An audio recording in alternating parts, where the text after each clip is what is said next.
এই ব্যাপারে আমার দুটি কথা। এই ষড়যন্ত্র আজকে নতুন নয়।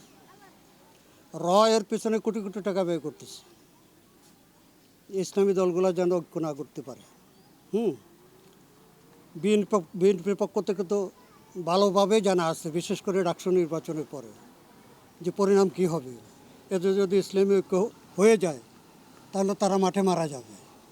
তো এই জন্য তাদের পক্ষ থেকেও কিছু লোভ লালসা, যে কয় আসন লাগবে আমরা দেব, এগুলো চলে আসছে, চলতে থাকবে। আমি আশাবাদী অন্য কেউ লাগবে না। শুধু জামাত আর ইসলামী আন্দোলন যদি ঐক্যবদ্ধভাবে আসন ভাগাভাগি করে নির্বাচন করে তাহলে আমাদের মোকাবেলা কেউ করতে পারবে না। ছোট্ট একটা বিষয়, যেটা আমরা সবাই লক্ষ্মীপুরের বাসিন্দা বা নোয়াখালীর বাসিন্দা, একটু ছোট্ট করে একটু জানতে চাই, এখন সমসাময়িক ইস্যুতে নোয়াখালীর অনেক রাজনৈতিক নেতৃবৃন্দ সহ লক্ষ্মীপুরেরও বা সারা দেশের রাজনীতিবিদ অনেকেই নোয়াখালীর বিভাগের বিষয়ে একটা কথা বলছে। এই বিষয়ে আপনার কোনো মতামত থাকবে কিনা? আসলে সবাই নোয়াখালী বিভাগ চাচ্ছে, এই বিষয়ে আপনি নোয়াখালীর পার্শ্ববর্তী বাসিন্দা বা নোয়াখালী বৃহত্তর নোয়াখালীর বাসিন্দা হিসেবে আপনার কোনো মন্তব্য করতে চাই ছোট করে। প্লেট বাড়ালে কি খানা বাড়বে? আমার ছোট্ট প্রশ্ন। খানা যতটুকু পাতিলে আছে, প্লেট যদি বাড়ানো হয় খানা বাড়বে? কাজে বিভাগ নিয়ে আমি কোনো কথা বলবো না। যতটুকু হয়েছে বেশি হয়েছে, এতটুকুর দরকার ছিল না। আসল কথা হলো মূল সমস্যা কি? সরকারি বরাদ্দ সঠিকভাবে জনগণের কাছে কিভাবে আসবে, সরকারি বরাদ্দ সঠিকভাবে কিভাবে কাজে লাগবে, এটা হলো আমার মূল পয়েন্ট। বিভাগ এটা আরও 10 বছর পরে হলে অসুবিধা কী? সুষম বন্টন।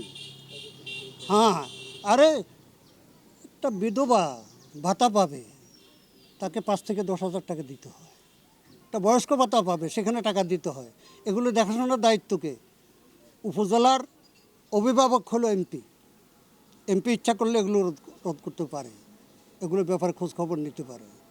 তো আল্লাহ পাক যদি আমাকে নির্বাচিত করেন তাহলে বৃক্ষ তোর কি নাম গাছে পরিচয়, সেটা ইনশাল্লাহ সামনে এই এলাকার মানুষের জন্য, এই লক্ষ্মীপুরের 4 আসনের বাসীর জন্য আপনাদের ছোট কোনো মেসেজ থাকে যে আগামী সেটা হলো, আমার এই দেশের সবচাইতে লক্ষ্মীপুর রামগতি কমলনগরের বড় সমস্যা হলো ভুলুয়া নদীর জলবদ্ধতার কারণে কত বছর যে বিপদ, মাঝে মধ্যে এই বছরও পানি জমে গেছিল। তো আমরা ব্যক্তিগত উদ্যোগে মানুষের কাছ থেকে টাকা পয়সা নিয়ে 500, 1000 টাকা, 200-300 টাকা করে চাঁদা নিয়ে 4.5 কিলোমিটার রাস্তা নদী আমরা খনন করে দিছি।